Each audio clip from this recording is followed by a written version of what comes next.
لا إله إلا الله لا إله إلا الله لا إله إلا الله لا إله إلا الله.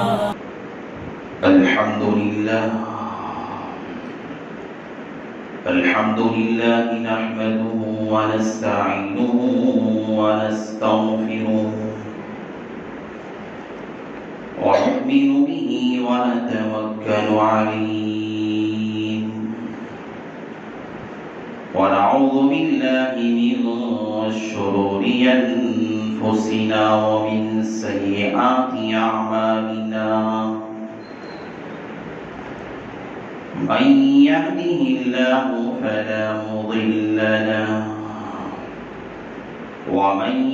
يضلله فلا هادي له. ونشهد أن لا إله إلا الله وحده لا شريك له. ونشهد أن سيدنا ومولانا محمدا عبده ورسوله صلى الله عليه وعلى آله وأصحابه وبارك وسلم تسليما كثيرا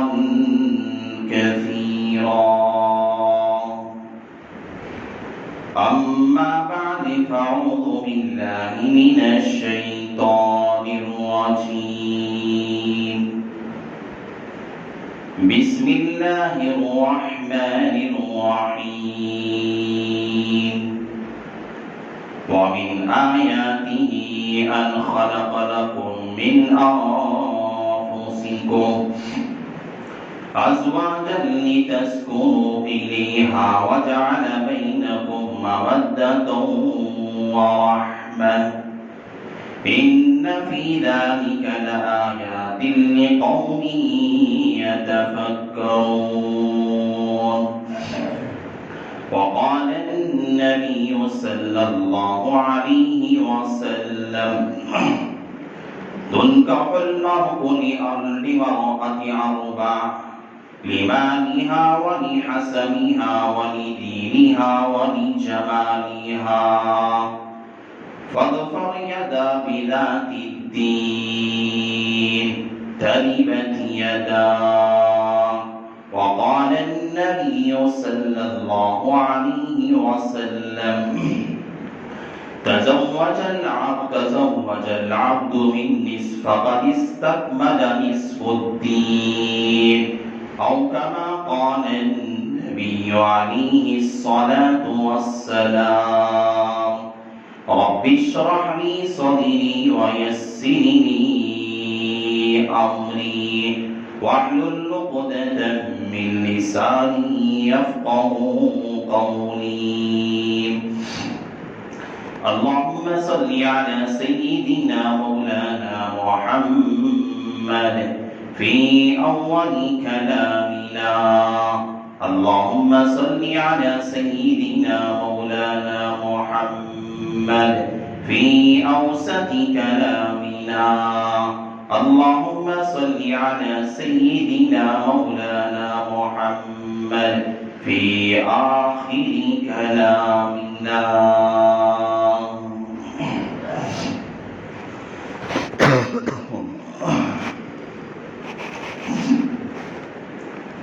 معزز سامعین کرام،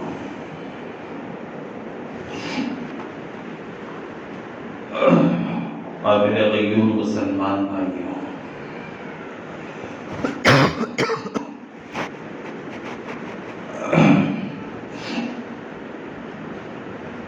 اللہ تبارک و تعالی نے اس نسل انسانی کو جو آپ اور میں تا قیامت تک آنے والی جتنی بھی نسلیں ہیں، اللہ تعالیٰ نے ہماری جد امجد حضرت آدم علیہ الصلاۃ والسلام سے یہ سلسلہ جاری کیا۔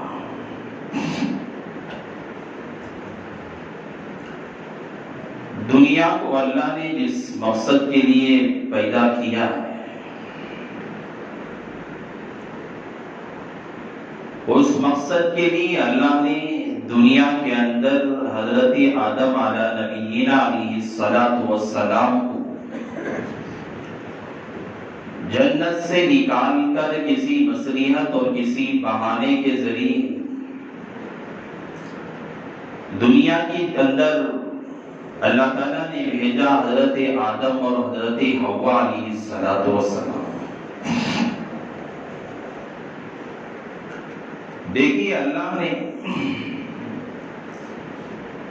دنیا کے اندر بس مرد حضرات کو اللہ نے پیدا نہیں کیا۔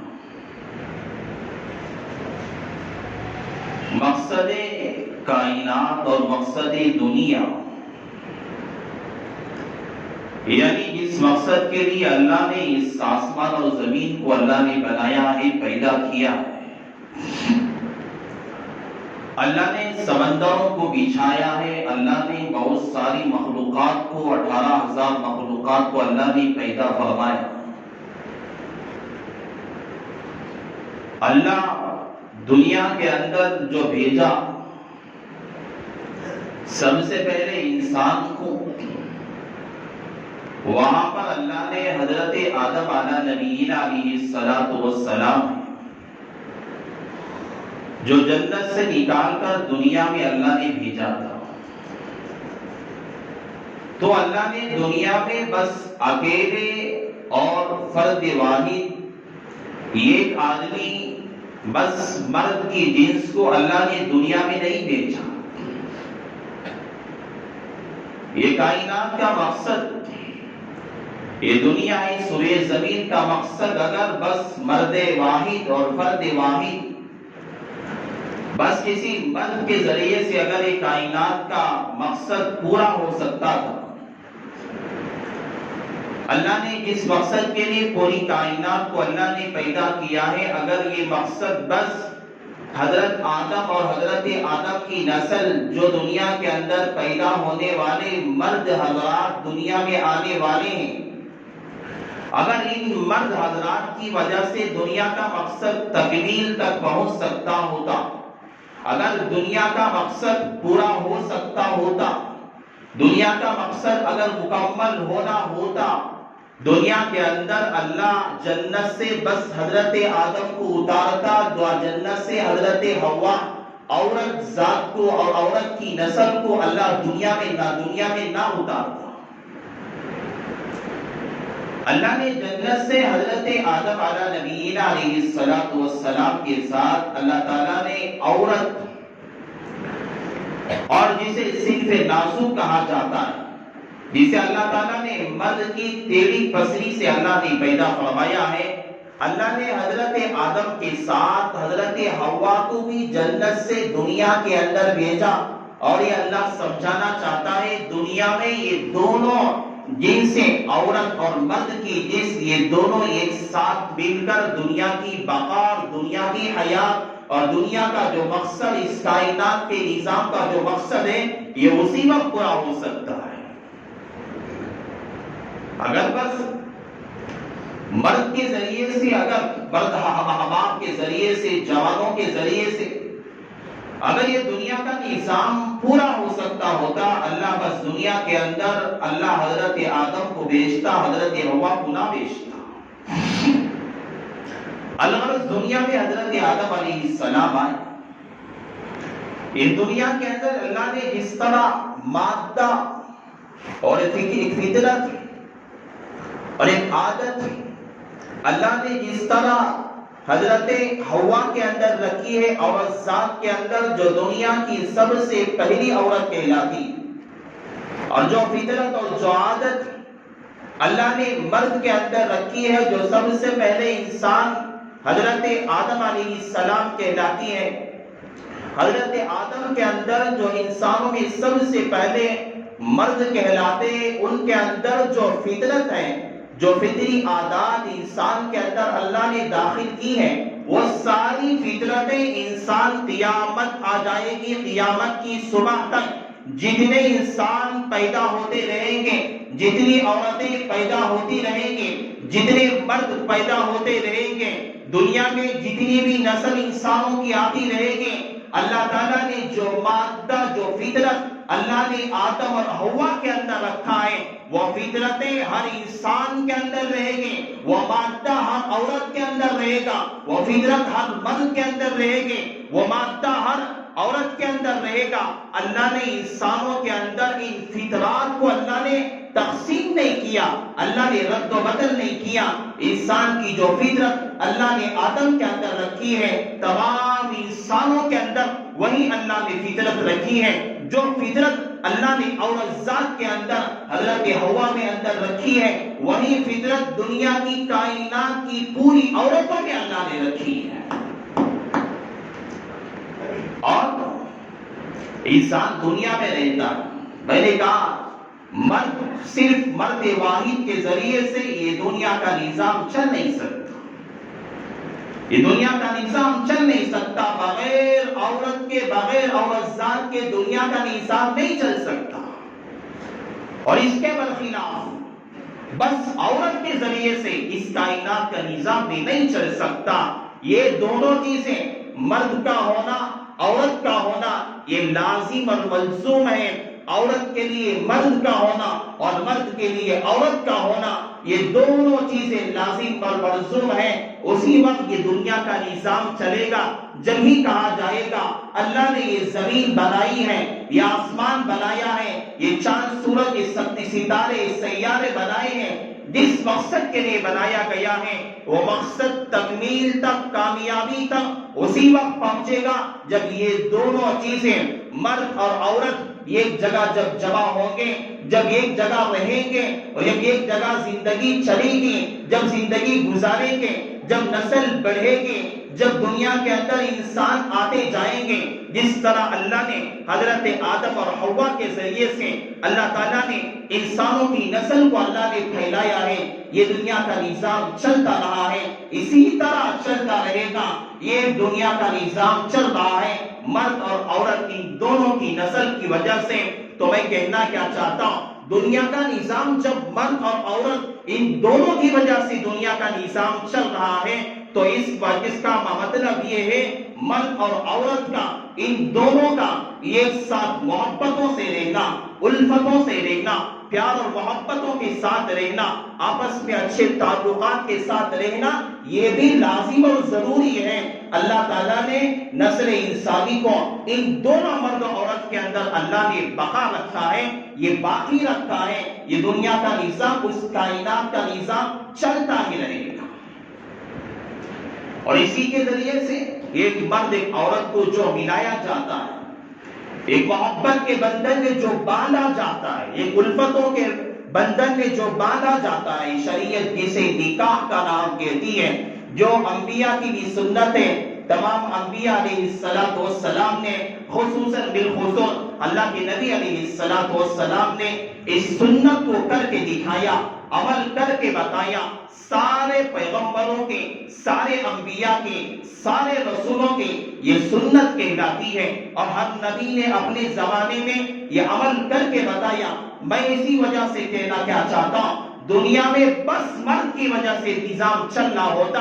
انبیاء جیسی پاک اشخاص، پاک شخصیتیں، رسول جیسی پاک شخصیتیں کبھی نکاح نہیں کر سکتے تھے۔ رسول بغیر نکاح کے دنیا میں رہ کے چلے جاتے ہیں، بلکہ رسولوں نے بھی بتایا، انبیاء نے بتایا، اپنے عمل کے ذریعے سے پیغمبروں نے بتایا کہ مرد اور عورت کا ایک ساتھ ملاپ ہونا، ایک نکاح کے بندھن میں باندھنا، یہ بالکل بے حد ضروری ہے کائنات کے نظام چلنے کے لیے۔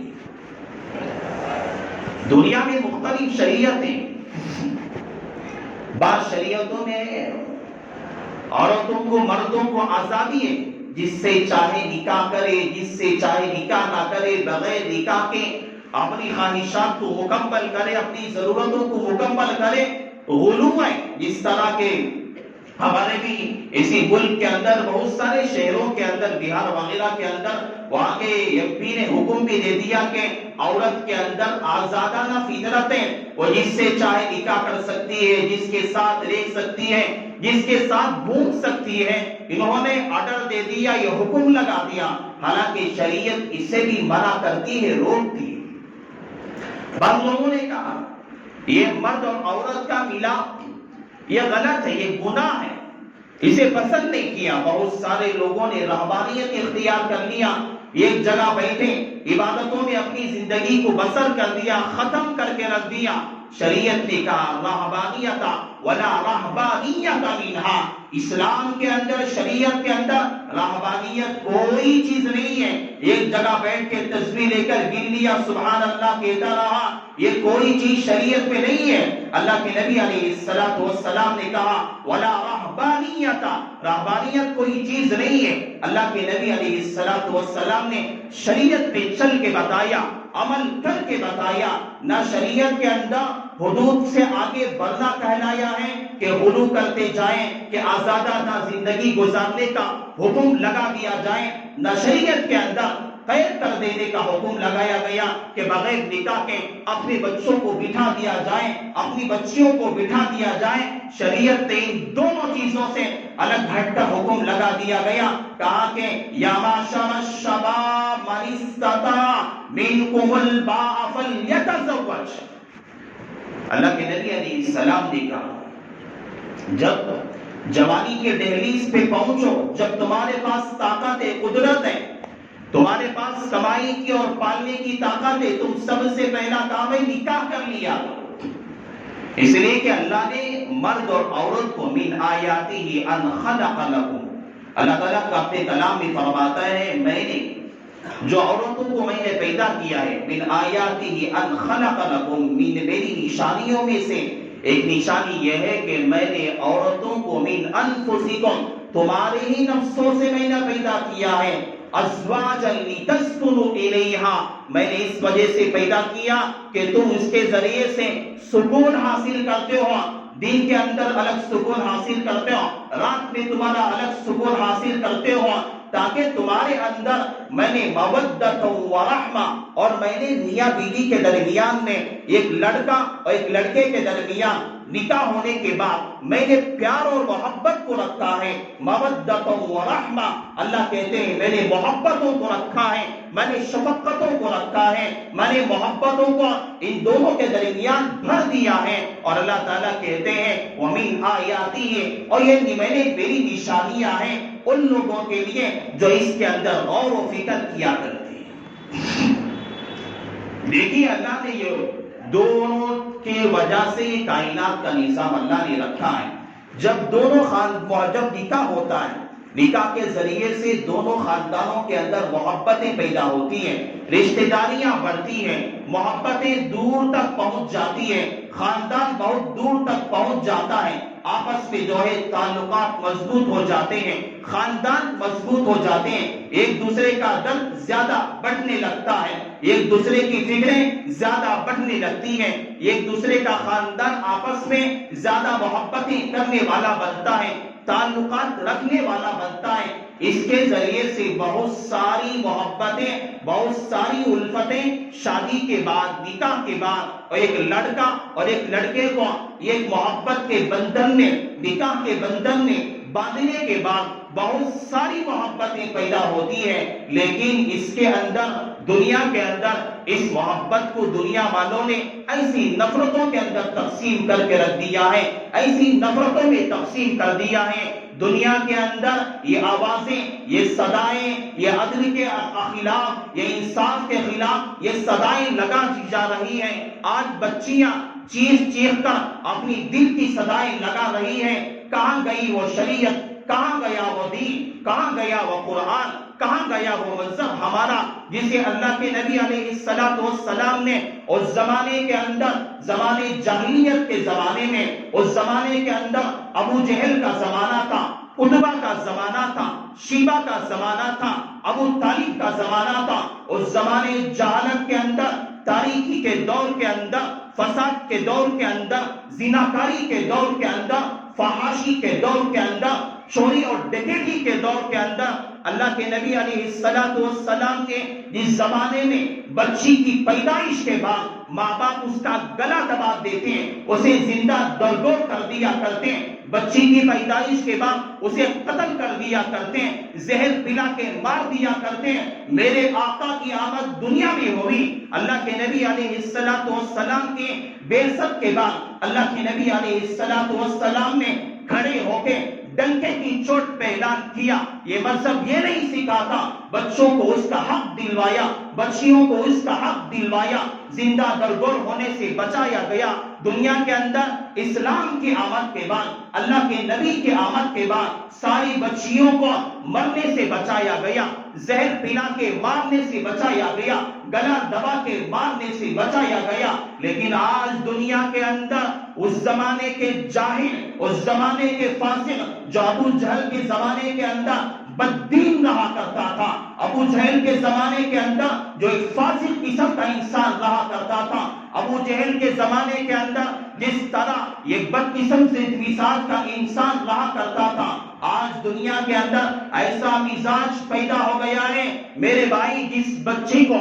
ماں باپ اپنی لخت جگر، ماں بچی جب وہ ہے اپنی جوانی کے دہلیز پہ قدم رکھتی ہے، اس کا احساس ان سے جا کے پوچھو جن کے گھر کے اندر نوجوان بچیاں پل رہی ہیں، ان ماں باپ سے پوچھ کے تو دیکھو جن کی بچیوں کی عمر، شادی کی عمر قریب پہنچ گئی ہے۔ آج ماحول ایسا ہے، ماں باپ کی دل کی فکر میں آپ کو بتاتا ہوں، بچیاں 10-11 سال کی عمر میں پہنچتی ہیں، ماں باپ فکر مند ہو جاتے ہیں، ماں باپ جو ہے اپنے یہاں بہت زیادہ سوچ میں لگ جاتے ہیں، ماں وہاں پہ محنت کر کے بیڑیاں بن کر کوئی اور کام کر کے اگر شوہر کما کے لاتا ہے اسے بچا کے اس کے لیے جینا جماتی ہے، جہیز جماتی ہے۔ باپ ادھر فکر مند ہوتا ہے، میری بچی بڑی ہونے کے قریب ہے، میری بچی جوانی کے قریب ہے، میری بچی کے شادی کا مسئلہ ہوگا۔ بچی جب جو ہے 9 سال کی عمر میں رہتی ہے، 10 سال کی عمر میں رہتی ہے،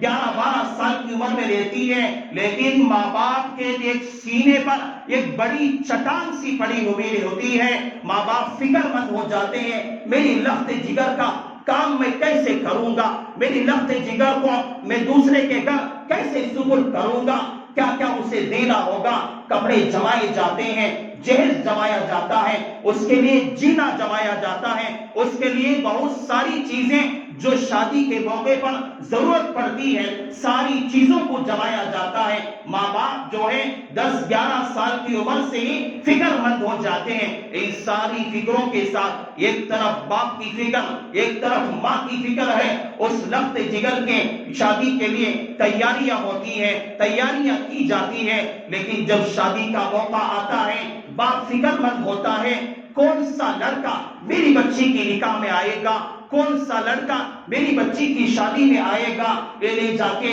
اس کے ساتھ کیا سلوک کرے گا، اچھا لڑکا ملے گا یا خراب لڑکا ملے گا۔ لوگ کہتے ہیں مولانا کوئی وظیفہ بتا دو تاکہ میری بچی کو کوئی اچھا لڑکا مل جائے، مولانا کوئی تعویذ دے دو تاکہ میری بچی کو کوئی نیک اور صالح مرد مل جائے۔ ماں باپ پریشان ہوتے ہیں، لیکن ایسے جاہل قسم کے لوگ جو اپنی بچی کو اتنا زیادہ محبتوں کے ساتھ اور الفتوں کے ساتھ، اتنی کوشش کے ساتھ، اتنی فکر کے ساتھ باپ پال کر اور ماں پال کر، ماں اپنی فکر سے کسی دوسرے کے گھر کو بھیجتی ہے، وہاں جانے کے بعد بچی کے ساتھ کیا سلوک کیا جاتا ہے، وہاں کی رہنے والی ساس اس کے ساتھ کیا سلوک کرتی ہے، سسر کیا سلوک کرتا ہے، اس کی نند اس کے ساتھ کیا سلوک کرتی ہے۔ اسی وجہ سے اس زمانے کے اندر ابو جہل کے زمانے میں، عتبہ کے زمانے میں، شیبہ کے زمانے میں لوگ جو بچیوں کو زندہ درگور کر دیا کرتے تھے،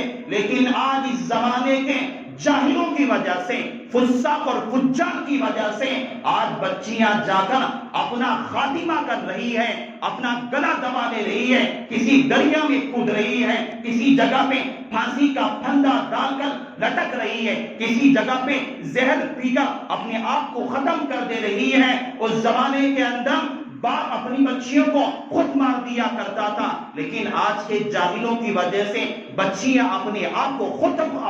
ختم کر دے رہی ہے۔ اس زمانے کی جہالت ہے، اس زمانے کی آخری جہالت ہے کہ جو آج جو ہے عورتوں پر اتنا زیادہ ظلم و ستم کیا جا رہا ہے، اتنا زیادہ ظلم و ستم کیا جا رہا ہے جو ظلم کی انتہا تک پہنچ چکا ہے۔ دنیا میں جو جہیز کا مسئلہ جو چلا، بالخصوص ہندوستان کے اندر یہ جو جہیز کا مسئلہ ہے سب سے زیادہ ہندوؤں کے اندر تھا۔ ہندوؤں کے اندر یہ رواج تھا کہ اپنی بچی کی شادی سے پہلے جہیز جمایا جاتا، اس کے لیے جو کچھ سامان ہوتے سارے چیزوں کو شادی سے پہلے جمایا جاتا، اور جو بچی کے لیے جتنی ساری شادی ہونے کے بعد جتنی ساری چیزوں کی ضرورت پڑتی ہے ساری چیزوں کو شادی سے پہلے ہی تیار کر دیا جاتا تھا۔ اور اس زمانے کے اندر ہندو اپنے مذہب سے تعلق رکھنے والا باپ، ماں اور بھائی اس عورت کے سب اس کوشش میں رہتے تھے، اور یہ چیز مسلمانوں میں آئی۔ مسلمان اس جہیز کو تحفے کے طور پر دینے لگے، تحفے کے طور پر، جس طرح آج ہمارے یہاں بھی رواج ہے، نوجوان کہتا ہے کہ نہیں حضرت مجھے جو ہے میں اپنی ساس کی یہاں سے کیا بھی نہیں لیا، ساس کے یہاں سے کیا بھی نہیں لیا، بس ایک یونیکارن دلانے کے لیے بول دیا،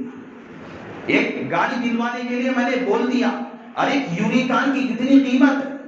ایک گاڑی کی کتنی قیمت ہے، کچھ بھی میں جہیز نہیں لیا۔ ارے وہ باپ جو ہے تجھے یہ تو اپنے لخت جگر کو دے دو رہا ہے، لیکن اس کے باوجود بھی اتنا زیادہ جہیز میں کیا بھی نہیں لیا، بس ایک گاڑی لے لیا، بس ایک زمین اپنے نام پہ لکھا لیا۔ کیا لیا؟ دعوت میں ہزاروں آدمیوں کی، 500 آدمیوں کی دعوت، 700 آدمیوں کی دعوت کھلائیں، اس کے باوجود بھی کہتے ہیں ہم نے لڑکی کی طرف سے کیا بھی نہیں لے کر آئے۔ سب سے پہلی رسم ہندوؤں میں چلی، ہندوؤں کے یہاں سب سے پہلی رسم چلی یہ جہیز کی، یہ منتقل ہو کر مسلمانوں میں آئی، اور مسلمانوں میں پہلے دور میں ایسا تھا، اگر جہیز کا جو چیزیں شادی کے بعد ضرورت پڑتی ہے اگر ان چیزوں کو جمایا نہیں جاتا، اگر اسے جما کے نہیں رکھا جاتا،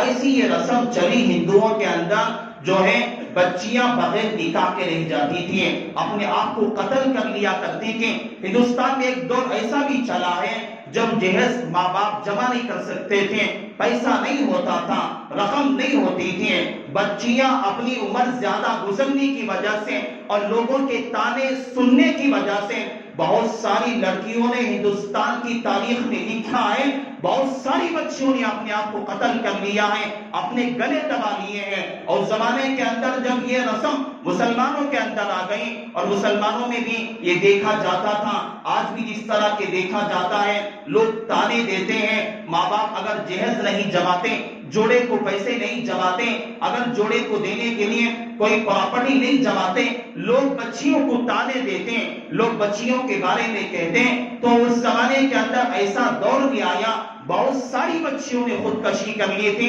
اسی طرح کی ایک لہر اس وقت چل رہی ہے جو آج بچیاں خودکشی کرنے پر چل پڑی ہیں۔ اور اس زمانے کے اندر جب ایسا ہوا، بہت سارے ماں باپ نے اپنے بچوں کو پیسے نہ ہونے کی وجہ سے خود گلا دبا کے بہت سارے بچوں کو مار دیا، اور جب پیسے نہ ہوتے تھے، جہیز نہ دینے کی وجہ سے کچھ رقم نہ ہوتی تھی، اور دوسری صورت یہ ہوتی تھی بچیاں اپنے باپ کو بولے بغیر تاکہ میرے باپ پہ میرا رہنا بوجھ نہ ہو، ماں باپ پہ میرا رہنا کوئی پریشانی کا باعث نہ بنے، بچیاں خود جاتی کسی کمرے پر اور پھانسی کے پھندے پر کونڈی وغیرہ کے ذریعے سے خودکشی کر لیتی، پھانسی ڈال لیتی، اپنے آپ کو مار لیتی۔ اور ایسا ہوتا تیسری صورت بغیر جہیز کے بیچتے، اور وہ بچے اپنے سسرال کے یہاں جاتی، ساس کہتی، آج بھی اس طرح کے بہت ساری ساسیں کہتی ہیں، ارے تم کیا اپنے ماں کے گھر سے لے کر آئے، کیا میرے بچے کو دے دی، تیری ماں کے گھر والے، تیرا باوا، تیری ماں میرے بچے کو کیا دے دی۔ یہ تاچک کیا جاتا ہے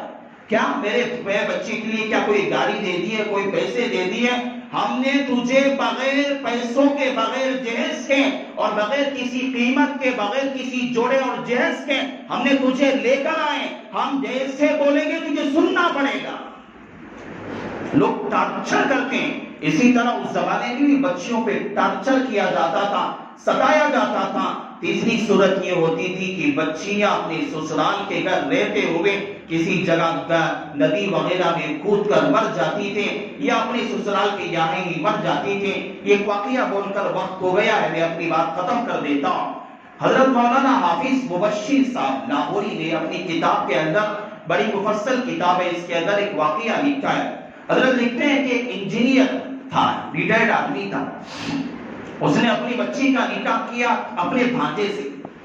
اپنے بھانجے سے نکاح کرنے کے بعد اس نے ایک چیک لکھا، چیک لکھ کر نوشا کے ہاتھ میں دیا کہ یہ پیسے ہیں 30,000 روپے یا 50,000 کی اس نے چیک لکھی اور لکھ کر دیا کہ یہ پیسے ہیں، یہ ڈرا کرا کے آپ جو ہے چاہے آپ کا اپنا کاروبار کر لیں یا جہیز کا جو بھی سامان ہے آپ خرید لیں۔ جوائی کے ہاتھ میں دے کر بھیج دیا اور بچی کو رخصتی کر دی۔ وہاں جانے کے بعد وہاں جو لڑکی کی پھوپھی تھی، بھانجے سے نکاح کر کیا تھا، اور جو لڑکی کی پھوپھی تھی اس نے کہا تیرے باپ کے گھر سے تو کیا لے کر آئی ہے؟